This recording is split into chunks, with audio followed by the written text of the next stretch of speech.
On first looking into Chapman's Homer, much have I travelled in the realms of gold, and many goodly states and kingdoms seen.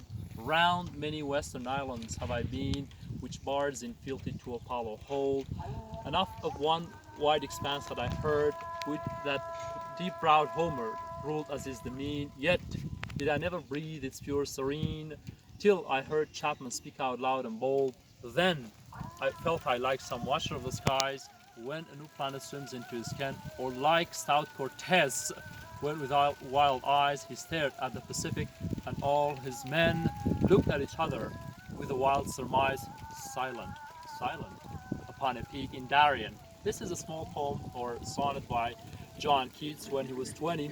2 weeks later, of course, he was 21 when he wrote the poem in 1816. It's one of the wonders why such a young poet, when he died at the age of 20, wrote such a brilliant poem, because no other English poet, and that includes Milton and Chaucer and Shakespeare and of course Spenser, could have claimed to that fame had they died at the age of 21. But Keats did it, of course, and imagine in the 19th century, this was the age in which, of course, post had to be delivered every single day, 5 times, but he did it, of course, for the next morning at 10 o'clock for his friend Charles Calvin Clark.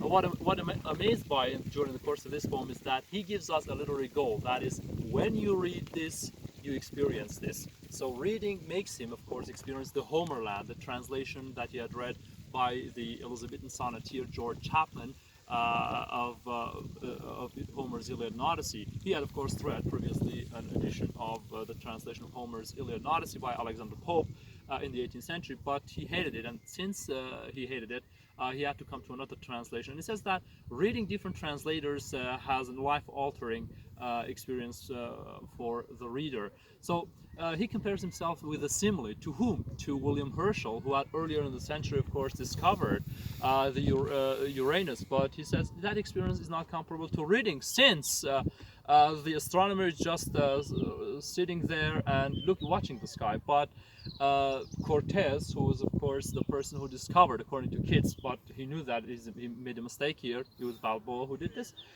He says the experience of reading is like someone who looks at the Pacific Ocean rather than someone who looks at the sky, excuse me.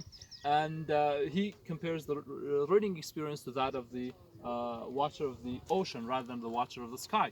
And as I said, the sonnet has the wonderful structure of the cause and the effect. First this happens, then this happens. First I read, then I experience this.